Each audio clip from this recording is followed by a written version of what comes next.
Good morning, everybody on YouTube. Today is Sunday, and this is the holiday weekend. And today is actually Sunday morning, and I'm just overlooking a machine that I'm actually rebuilding, the VR-7500. This is the color black and white compatible unit that I've been talking about. Anyways, I just thought I'd show you guys the progress on this machine. It's going to be really nice to have a couple of these up and running. Also, I did get a lead on a guy here in Mesa, which is just 25 minutes away from me, who's got two of these machines and an awful lot of parts. So tomorrow is Monday, and I'm supposed to go to his house. It looks like I'm going to have a huge score on that. It's going to get me even more parts and machines like these to work with to get enough machines up and running to do the big project that I'm working on. Like I said, guys, working on these really, really rare video formats, it's a process. It's a lot of steps. This particular machine, I really want to get working because it has the color compatibility card built into the lower compartment. I do have an awful lot of the tapes that are done on the the VR-7500, so that's why I'm kind of holding off even starting this project till I have the correct machines to be able to jump back and forth to. I do have the black and white VR-7000, but if the tapes are in color, I want to reproduce them back in color. Anyways, I want to show you, this is a donation I got from California from a guy. He donated this machine to me, and I paid the shipping to get it, by truck. This came out of California, and I want to show you the progress. All right. First of all, when you're working on a machine like this, you have to do a lot of recapping, lots of replacement caps, capacitors. Anyways, we did get all the boards finally in. As you can see, this is a more filled type of modulation board due to the fact that it also plays color, so it's a lot more complicated than the VR-7000. And then, of course, you got your power card, which is right here. Then you got your audio card, which is right there. And then you got your servo card, which is right there. These are all done. So I want to show you guys, after you rebuild them, you get all new capacitors in. This is going to be like factory when I start setting these settings when I get the machine up and running. We did have a couple problems, and we're getting around it, but tomorrow might be the answer to my problem, and I may be able to go back to a factory type of thing on this. But anyways, we did some bridge capacitors on the power supply, capacitors on the actual audio output amp is done.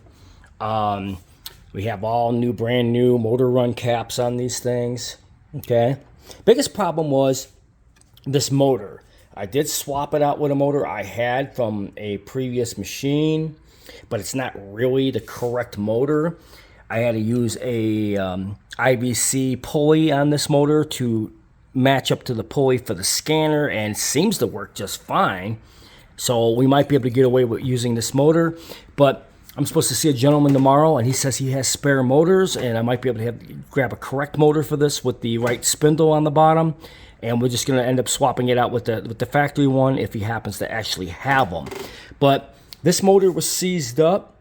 When I did try to turn the machine on, the bearings go bad in these motors, guys. That's the biggest problem, because these are like early sewing machine type of motors. They were made in the mid 60s, and not a really good design, and then they changed them quite a bit in video machines like this later on.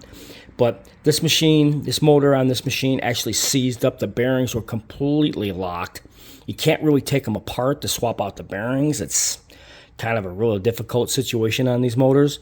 So I just ended up swiping it out with a motor, which is sort of like a fabricated fix to this problem. Hopefully it works. If not, I'm going to get another motor, or the correct motor, from the guy on Monday, and I'll be able to replace it back to where it was. So we have had a motor problem on this one. That seems to be the biggest problem. Seems like whoever turned it on, the motor seized up, it broke the belt, which is a clear indication that's what the reason was.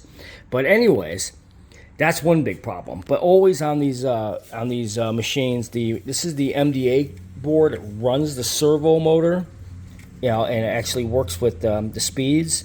So I ended up rebuilding this motor. I mean, this servo MDA card, ended up rebuilding it. I got 4 special transistors I'm still waiting on. We replaced all the diodes. There were several of them were shot or shorted out. These two caps were leaking, so we replaced them with two, and they were almost, this part is a perfect fit. It's unbelievable.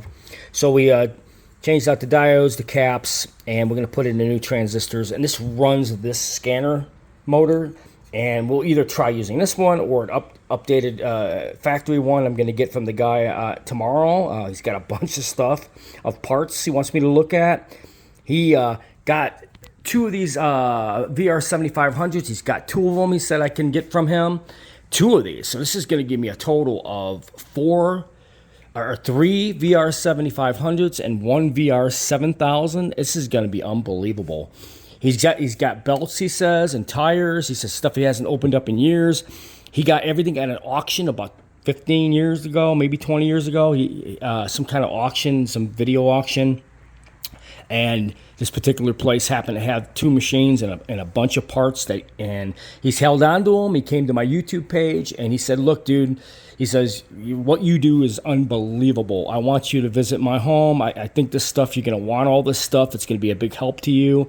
So it's another very big score for Obsolete Video Services. I'm going to be able to get two more of these machines with a bunch of parts that I so desperately need. He also has a couple of brand new factory spare heads for these. Bunch of parts. I can't wait to get over there and start looking in his workshop to see what this guy has. But good news is we're going to have a total of three VR-7500s. These are color black and white units, and I have one VR-7000. So we're going to be really in good shape for playing back these Type 1, Type A machine, type of videotapes, these 1-inch.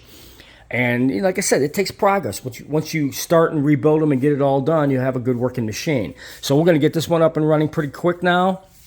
We did rebuild everything on it.